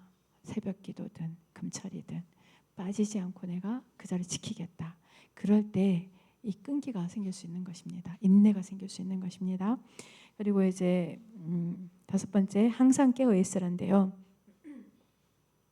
우리는 이제 하나님을 믿으면 늘 평안하고 좋은 일만 있고 그래 우리 삶에서 형통한 일이 있으면 좋겠다 해서 그런 거에 이렇게 집중해요. 근데 우리의 그 기독교인의 삶의 실상은 영적 전투입니다. 듣고 싶지 않든 뭐하든 간에 팩트가 그렇습니다. 팩트가 우리가 다만 이게 영적 전쟁인지 아닌지 모를 뿐이에요. 근데 문제는 많은 그리스도인들이 영적 전쟁을 잘 모릅니다. 모르는데 자 성령님이 우리를 초대하신 삶은 소풍나온 삶이 아니에요. 평안히 놀다 가는 삶이 아니에요. 치열한 영적 전쟁의 한복판입니다. 나 싸우기 싫은데 나는 그냥 싸우지 않고 그냥 가만히 있고 싶은데 그럴지라도 상대방은 가만히 두지 않습니다. 우리가 구원을 받았다는 것은 내가 원든 원치 않든 이 영적 전투의 삶의 현장에 우리가 서 있는 거예요. 싸우든지 그냥 넘어지든지 뒤로 물러서든지 그 방법만 있는 것입니다. 이 싸움은 결코 만만치 않습니다. 그래서 칼을 뽑을 때부터 우리가 하늘나라로 갈 때까지 끝까지 우리가 뽑은 칼을 칼집에 꽂아서는 안 되는 것입니다. 영적 전쟁이라 하면 나는 대적 기도도 안 하고 잘 모르겠는데 내 안에서 영적 전쟁이 이미 이루어지는 것입니다. 내 육적인 생각 그리고 내 성령의 소욕 이것이 치열하게 싸우는 것입니다. 내가 저 사람 너무 싫고 저 사람 너무 보기도 싫고 정말 밉다. 저 사람 나한테 어떻게 저럴 수 있어. 이 생각을 쫓아간다는 건 이미 지고 있는 싸움인 것입니다. 그 마음을 따라가는 것은 사단에게 지고 있는 거예요. 치열하게 하나님의 성품 용서와 용납 그걸 붙들고. 그러니까 너무 힘든 거예요. 그래서 피 흘리기까지 싸우라는 말이 이렇게 있는 것입니다. 제가 아까 선으로 악을 이기라, 이게 너무 하기 싫었다고 말씀드렸잖아요. 너무 싫었습니다. 왜 나한테만 하나님 그러세요? 나 이제는 더 이상 못하겠습니다. 그러니까 제 밑바닥을 본 거죠. 이제까지는 하나님 순종하겠습니다. 이렇게 하다가 이제 제 밑바닥이죠. 하나님, 저는 더 이상 못하겠습니다. 근데 기도하는 거죠. 문제는 기도하는 거예요. 내 못하겠다 하면서도 기도는 하는 거예요. 그 씨름을 할 때 그냥 성령 하나님 그냥 역사해 버리시더라고요. 그냥 끌고 그냥 주관해서 이렇게 하게끔 하시더라고요. 그래서 그 사도 바울은 에베소서 6장에서 아주 날카로운 교훈을 줍니다. 에베소서 6장이 우리가 잘 아시잖아요. 하나님의 전신 갑주를 입으라. 근데 이 바울의 교훈이 절정에 달하는 부분이 있습니다. 그것은 기도입니다. 9페이지인데요. 정말로 너희가 주 안에서와 그 힘의 능력으로 강건하여지고, 같이 읽을까요? 마귀의 괴계를 능히 대적하기 위하여 하나님의 전신갑주를 입으라. 모든 기도와 간구로 하되 무시로 성령 안에서 기도하고 이를 위하여 깨어 구하기를 항상 힘쓰며. 아멘. 제가 예전에 조금, 물론 이제 내 안의 죄와도 싸우지만 때로는 기도를 통해서 다른 사람을 묶고 있는 어떤 영적인 그 세력을 제압하고, 대적 기도죠. 그것도 해야 되는데 예전에 좀 그게 좀 귀찮았던 때가 있습니다. 어떤 때는 치열하게 싸워야 될 때가 있거든요. 좀 귀찮아서 이제 그런 건 안 하고 다른 사람을 위해서 기도하지만 이제 대적 기도는 잘 안 했던 때가 있는데, 어떤 장면이 떠오르냐면, 자, 군사가 이제 갑옷을 다 입었어요. 그 칼을 딱 짚었어요. 근데 어떤 장면이냐, 살짝 비스듬히 등을 돌리고 있는 거예요. 싸우기 싫어서. 그게 제 모습이라는 걸 하나님이 정확히 알려주시면서, 찬송의 그 찬양 있잖아요. 뭐 너 어서 나와라, 주님이 기다리시는데 너를 도와주시려고 하는데 너 어서 나와라, 막 이런 찬양, 정확히 기억은 안 나는데요. 그 찬양을 통해서 이게 하나님이 저한테 거기에 머물러 있지 말고 싸움터로 나와라, 그런 말씀을 주신 적이 있습니다. 이런 것처럼 항상 깨어서 기도해야 됩니다. 사단은 서서히 무너뜨립니다. 아주 작은 생각, 아주 합리적인 생각. 오늘 피곤하지? 오늘 이거 저거 해야 되는데 조금만 괜찮아, 이렇게. 물론 이제 한두 번 피곤하면, 저도 아프고 피곤하면 못 나올 수 있어요. 그런데 그 방향성은 결코 잃어버리면 안 되고 끊임없이 그 기도의 자리를 지키는 씨름은 해야 되는 겁니다. 그리고 그 다음은 이제 정직과 겸손인데요. 하나님 앞에 정직한 심령, 겸손함 너무 중요합니다. 하나님은 전능하신 분인데 못하시는 게 있어요. 이상하죠? 전능하신데 못하신다. 못하시는 게 뭘까요? 거짓입니다. 거짓. 하나님은 거짓은 하실 수 없는 분이세요. 그리고 너무나 미워하시는 분이에요. 어차피 하나님께서 내 안을 속속들이 다 아세요. 내 저 깊은 곳에 숨겨져 있는 마음의 중심까지. 굳이 하나님 앞에 내가 거룩한 것처럼, 내가 경건한 것처럼 속일 아무런 이유가 없습니다. 그냥 넘어지면 넘어지는 대로, 하나님 저 넘어졌어요, 이렇게 고백하시면 됩니다. 하나님 저 이거 하라고 하셨는데 저 또 못했습니다.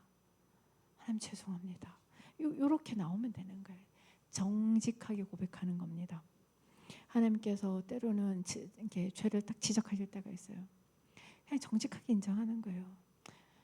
저도 가끔은 하나님 이렇게 마음에 이렇게 어떤 죄를 딱 이렇게 말씀하시는데, 내가 그런가 할 때가 있어요. 내가 그런가? 근데 저는 그냥 인정합니다. 하나님이 옳습니다. 제가 모를지라도 하나님 저에게 그 죄가 있습니다. 이렇게 고백하고 하나님 용서해 주시고 하나님 돌이키게 해 주십시오. 이렇게 하시면 되겠습니다. 그리고 제가 제 신앙생활 중에 가장 두려운 게 뭐였냐면 교만이었습니다. 교만. 하나님은 교만한 자를 대적하십니다.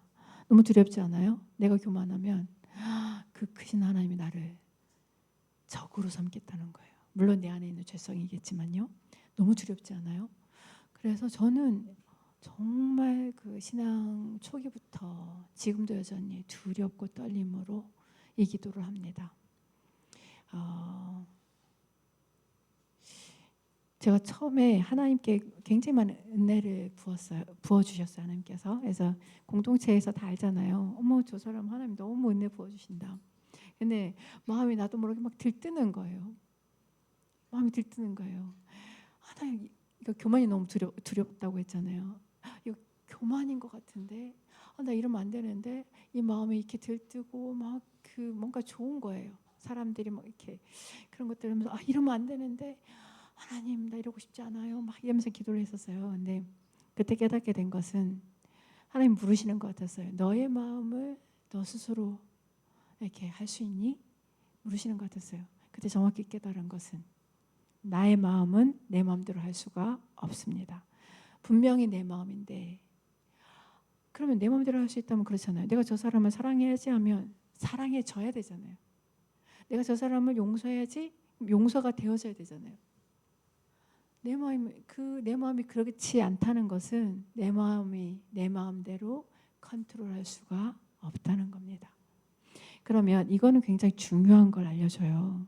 그러면 앞에서 하나님을 사랑하라, 경외하라, 믿음을 가져야 된다, 순종해야 된다. 순종은 이게 행위니까. 자, 이런 여러 가지 신뢰해야 된다 이렇게 있잖아요. 근데 내 마음을 내 마음대로 하지 못한다면 이건 어떻게 되는 걸까요? 내가 하나님을 온 마음대로 사랑하고 싶은데 내 마음대로 되지 않는 거예요? 그럼 어떻게 해야 될까요? 구하여야 되는 거예요. 내가 사랑하고자 사랑할 수가 없다는 거예요. 구해야 되는 거예요.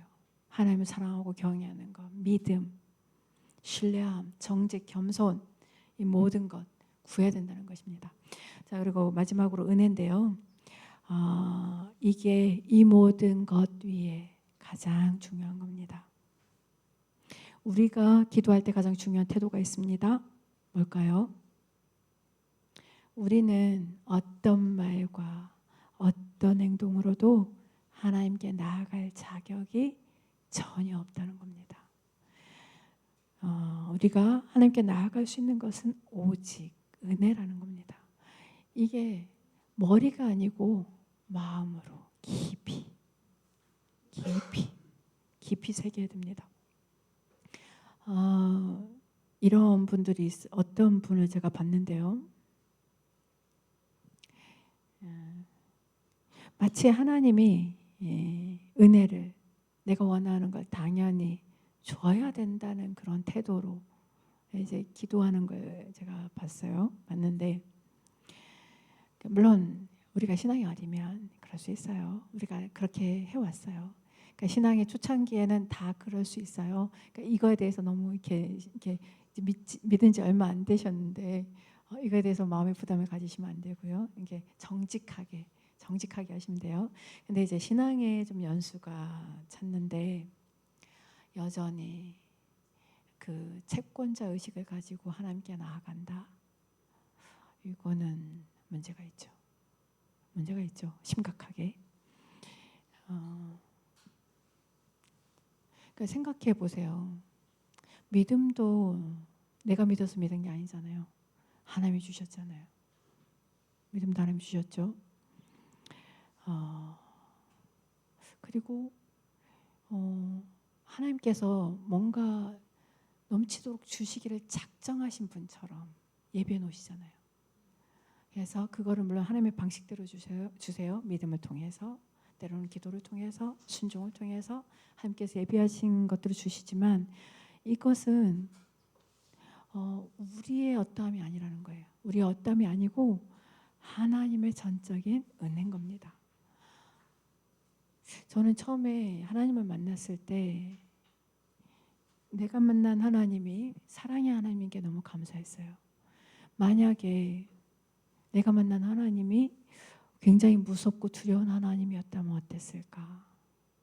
우리는 힘이 없잖아요. 그 하나님이란 신 앞에서 우리는 아무런 힘이 없는데 만약에 내가 만난 하나님이 사랑의 하나님이 아니고 인자하신 분이 아니고 용서해 주는 걸 기뻐하지 않는 분이라면 어땠을까? 정말 두려웠겠다. 정말 우리 삶이 비참했겠다. 그러면서 하나님이 사랑이신 하나님이 너무 감사하다. 그 하나님이 너무 좋다. 그 고백을 했던 기억이 있습니다. 하나님, 사랑의 하나님이라서 너무 좋아요. 하나님, 너무 감사합니다. 그런 고백들을 했었습니다. 은혜입니다. 우리가 하나님께 나아갈 수 있는 것, 은혜. 여기 요 구절을 좀 읽어보면 알 수 있는데요. 한번 같이 읽어볼까요? 칼뱅은 여긴데요. 시작. 칼뱅은 오랜 세월에 걸쳐 기독교적인 기도의 기틀이 된 글에서 이렇게 밝힌다. 그리스도가 중재자가 되셔서 두려운 영광의 보좌를 은혜의 보좌로 바꿔주시기 전까지는 하나님의 가공할 위험을 의식하자마자 덜덜 떨며 스스로 무가치하다는 생각에 멀리 달아날 수밖에 없다. 그분은 말씀하신다. 지금까지는 너희가 내 이름으로 아무것도 구하지 아니하였으나 구하라. 그리하면 받으리니. 바울의 말 맞다나 하나님의 약속은 얼마든지 그리스도 안에서 예가 된다. 다시 말해 약속들이 어김없이 확인되고 성취된다는 것이다. 우리가 예수 그리스도의 그 십자가의 은혜가 없다면 우리가 원래 맞닥뜨려야 되는 하나님의 모습은 두려우신 분이에요. 우리가 그 앞에 서기만 하면 즉사하는 그럴 정도의 두려우신 분인 거예요. 그분께 담대히 나아갈 수 있는 은혜 오직 예수 그리스도. 그렇기 때문에 그분 안에서 구할 때 하나님의 약속이 언제든지 예스가 되는 것입니다. 이 은혜를 잘 기억하시기를 소망합니다. 자, 그러면 기도를 했어요. 이제 기도의 분별이에요. 하나님의 뜻이 어디에 있을까 분별인데, 근데 이 부분이 굉장히 쉽지 않아요. 우리 제자훈련 고급과정에 이제 목사님께서 잘 정리해 두셨는데요. 그러니까 신앙이 어릴 때는 맨 밑에서부터 할게요. 열린 환경. 내가 기도하면 환경이 딱 열려요. 그럼 그 길로 가면 돼요. 자, 그리고 건강한 상식이 있습니다. 건강한 상식적으로 생각했을 때 이건 좀 아닌 것 같은데 이런 부분들. 근데 그리고 그 다음번에 이제 신실한 상담자의 조언. 이제 신실한 상담자라는 이제 자격 요건이 있는데요. 아무한테나 가서 조언 들으면 안 되고 정말 기도하고 말씀과 기도의 사람이어야 되고 나를 사랑하는 사람이어야 되고 그리고 그 분야에 대해서 어느 정도 지식이 있는 사람, 그런 사람 앞에 가서 물어봐야 되는 거지, 조언을 들어야 되는 거지.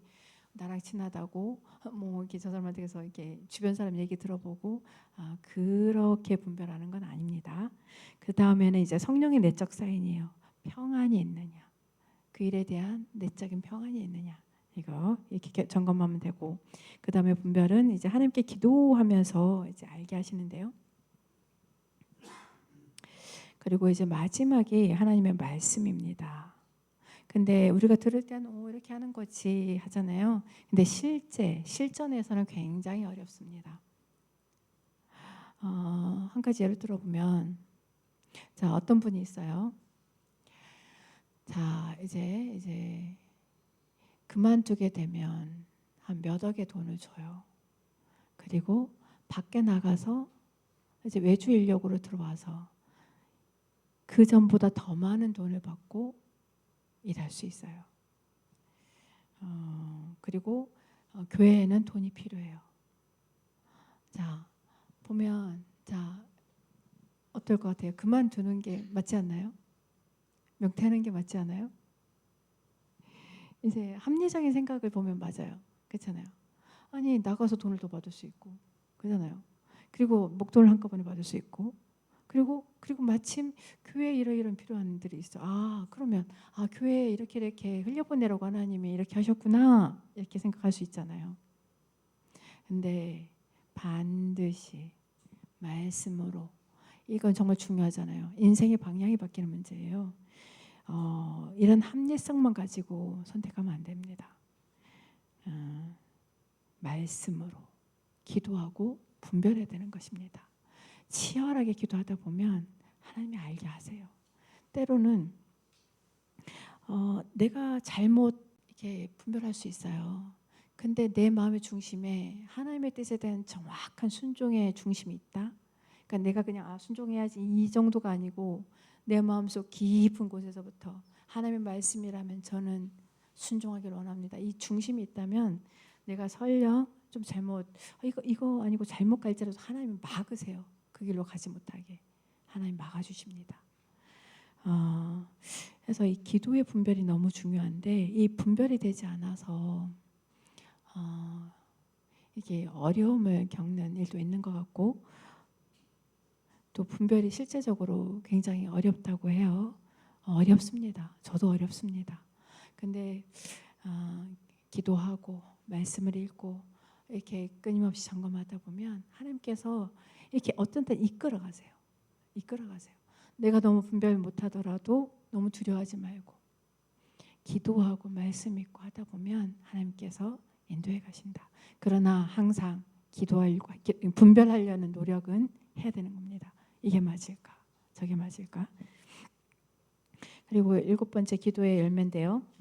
기도의 열매, 자 보세요. 자, 인생에서 우리가 누군가는 좋아할 수 있고 누군가는 정말 존경할 수 있습니다. 그리고 우리가 그 좋아하고 존경하는 사람들과 이제 대화를 나누고 사귀다 보면 나도 모르게 그 사람을 닮아가게 됩니다. 그렇죠? 예. 부부도 살다 보면 닮아가잖아요. 근데 우리가 이제 하나님과 대화를 하다 보면 기도를 하다 보면 나도 모르게 변화가 됩니다. 하나님을 조금씩 닮아가게 되는 것입니다. 시간이 걸리지만 서서히 하나님을 닮아가게 되는데 화를 잘 내던 난데 어느 순간 화를 안 내고 있네? 이렇게 되는 거예요. 그리고 내가 정말 게으른 삶을 살았는데 어느 순간 보니까 내가 너무나 시간을 부지런히 쓰고 있는 거예요. 그리고 나에게 이런저런 나쁜 습관들이 있었는데 그런 것들이 좀 사라지고 내가 그렇게 누군가를 참아주고 인내해주는 사람이 아닌데 내가 그러고 있네. 이렇게 조금씩 변화가 일어나게 됩니다. 그러니까 기도의 열매는 바로 이런 인격의 변화입니다. 하나님은 기도를 통해서 내가 갖고 싶어하는 것 사줄 수 있습니다. 뭐 얼마든지 자동차도 사줄 수 있고 집도 사줄 수 있고 집을 사주면 좋겠지만 네, 그럴 수 있습니다. 그런데 이런 것들이 하나님께는 가벼운 일이에요. 쉬운 일이에요. 하나님께서 기도함으로 우리에게 주시고 싶은 가장 큰 유익은 나 자신의 존재가 변화되는 것입니다. 하나님을 닮아가는 것입니다. 우리의 성품이 그분의 거룩한 성품을 닮아가는 것입니다. 아까 도입 부분에서 이제 예시로 들었었잖아요. 그 길거리에 살다가 존귀하고 부유한 집안으로 입양됐는데 그 아이가, 그러니까 그 앞에 예시로 이야기하자면 이 기도의 열매가 무엇이냐면 그 아이가 이전에 옛 더러운 삶의 방식을 완전히 던져버리고 존귀한 자녀로서 아버지를 존경하고 사랑하고 부모가 가지고 있는 존귀한 가치와 삶의 방식들을 배워나가고 그 성품들을 배워나가고 또 자신을 위해 예비해 두신 그 놀라운 선물들을 누리며 사는 자녀가 된 것입니다. 이것이 기도입니다. 이거는 뭐 어느 특별한 사람에게 주는 게 아니고 기도하는 사람에게 주는 것입니다. 그렇다면 기도 해볼 만하지 않아요? 이렇게 수지 맞는 게 있나요?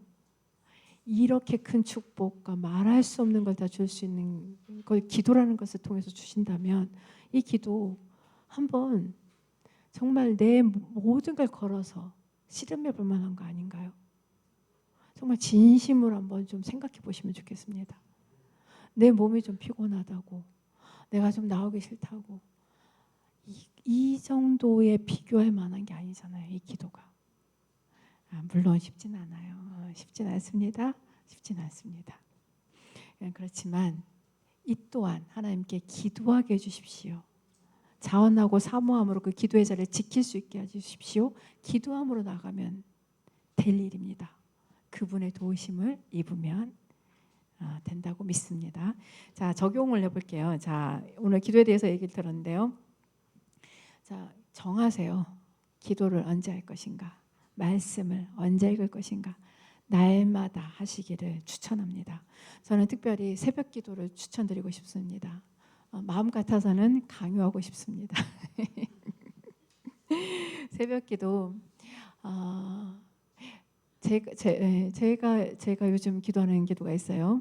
새벽 기도에 하나님 하늘의 문을 열어주시고, 이 새벽 기도에 하나님 하늘의 모든 신령한 축복과 이 땅의 것들을 쏟아부어 주시옵소서. 하나님 새벽 기도에 하나님 기도의 불기둥이 올라가게 해주시고, 하나님의 모든 좋은 것들이 하나님 이 새벽 기도에 쏟아부어 주시옵소서. 제가 그 기도를 하고 있어요. 새벽 기도 나와야 되겠습니까? 안 나와야 되겠습니까? 너무 직장 나가야 되면 힘들 수 있어요. 예지자면 너무 부담 갖지 말고 대신에 이제 집에서든 항상 기도했으면 좋겠습니다. 그리고 이제 성경 통독반이 이제 시작될 예정이에요. 강민호 집사님이 공지하실 텐데 참여하세요. 어떤 시스템적 안으로 들어가는 거 억지로 합니다. 내 힘으로 잘 못 읽는다? 그럼 들어가세요. 들어가서 읽고 여기에 드리는 시간은 결코 아깝지 않습니다. 우리는 세상의 일들은 열심히 해요. 왜냐하면 그건 중요하니까요. 근데 이거 눈에 보이지 않기 때문에, 당장의 유익이 보이지 않기 때문에 이걸 양보해요. 근데 이걸 양보하는 게 아니고 잠을 조금 덜 주무시든지, 아니면 그 짜투리 시간을 이용해서 그 해야 될 일들을 하시든지, 이게 아니고 세상 일 하시든지, 이거는 정해서 하십시오. 저는 강하게 추천드립니다. 그리고 두 번째는 아까 성경을 바탕으로 해서 하나님의 음성을 듣고 내 말씀에 반응해서 내 기도를 드려야 된다고 했잖아요. 그러면 말씀을 읽어야 되는데, 읽을 때 기도하는 거예요. 하나님 말씀을 통하여 말씀해 주십시오. 이렇게. 그리고 말씀을 읽으면서 그 반응을 가지고 기도하고, 그리고 또는 이제 주일 말씀이나 새벽 말씀, 금철 말씀을 가지고 일주일 내내 묵상하면서 기도하셔도 좋습니다. 그리고 기도할 때 자신에게 주신 은혜를 돌아보고 감사드림으로 하나님을 영화롭게 드렸으면 좋겠습니다. 그리고 네 번째는 죄를 점검하십시오. 죄가 하나님과의 기도의 자리에서 가립니다. 그 관계를. 기도가 어떤 때 올라가지 않아요. 그건 죄의 문제입니다. 그러면 하나님께 묻는 거예요. 하나님, 제가 죄를 범했습니까? 묻고 생각나는 거 회개하고, 이 죄 철저히 다스려야 되고 하나님께 하나님 앞에서 점검해야 됩니다. 그리고 기도할 때마다 오늘 이렇게 배웠잖아요. 기도해야 될 내용들, 그리고 기도의 태도에 대해서 이거 하나하나 구하세요. 내 힘으로 그래 하나님 신뢰해야지, 안 됩니다. 내 힘으로 순종해야지, 어쩌다 한 번 할 수 있지만 할 수가 없습니다. 우리는 그런 존재입니다. 그래서 구해야 되는 겁니다. 그리고 제가 한 가지 추천드리고 싶은 건 말씀을 날마다 외우는 습관을 추천합니다. 이 말씀이 외우는 건 어려운데 저는 한 2년째 되는 것 같아요. 그게 생각나요. 떠올라요. 그 말씀으로 말씀하세요. 하나님께서. 굉장히 추천합니다. 물론 쉽진 않아요. 자, 이제까지 이게 나눴는데요.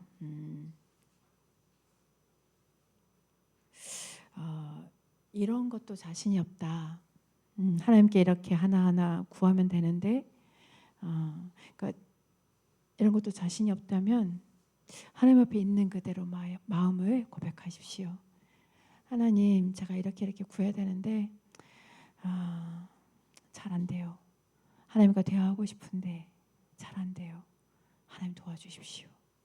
이렇게 나아가면 됩니다. 모든 거에 정답은 없어요. 정답은 없고 내가 하나님께 드리고 싶은 기도, 그러나 앞에 얘기했던 그런 것들을 잘 생각하고 기도하시면 되겠습니다. 저는 하나님께서 우리에게 주신 황금 키가 있다고 생각합니다. 늘. 그게 뭘까요? 이게 기도인데, 자, 뭘까요? 구하라. 저는 하나님께서 이 말씀을 주신 게 너무 감사해요. 만약에 그래 너희들 뭐 알아서 이거 해 하면 그거는 너무 힘들 것 같은데 구하라는 말 속에 하나님의 정말 사랑의 마음이 담겨 있습니다. 구하라는 거는 내 생각으로 제한하지 마세요. 그래 이거는 구하고 이건 구하지 않을 것. 그래 뭐 하나님 사랑하는 거 그래 내가 사랑하면 되지. 사랑하지 못합니다. 그리고 사랑한다 하더라도 조금 사랑하게 될 거예요. 마음과 뜻을 다해 하나님 사랑하게 해주십시오. 구하시면 됩니다. 내가 교만하다 하나님 나를 용서해 주십시오. 하나님 나에게 낮은 심령을 주셔서 저는 그렇게 기도합니다. 가장 비천한 심령을 부어주십시오. 하나님 앞에 가장 낮은 자세로 엎드리게 해주십시오. 기도하시면 되고 하나님 의지해야 되는데 하나님 나 의지하지 못하겠어요. 자꾸 내 힘으로 해요. 하나님 도와주세요. 나 의지하는 신앙으로 주님만 의지하면서 살고 싶습니다. 이렇게 구하세요. 내가 이거 했으면 좋겠다는 모든 것 구하시면 됩니다. 구하는 그 대상은 모든 것입니다. 이것을 기억하시는 우리 모두가 되시기를 축복합니다. 그리고 또 하나는 이제 밑에 사랑하는 자의 내 영혼이 잘됨 같이 내가 범사에 잘되고 강건하시기를 내가 간구하노라 이건데요.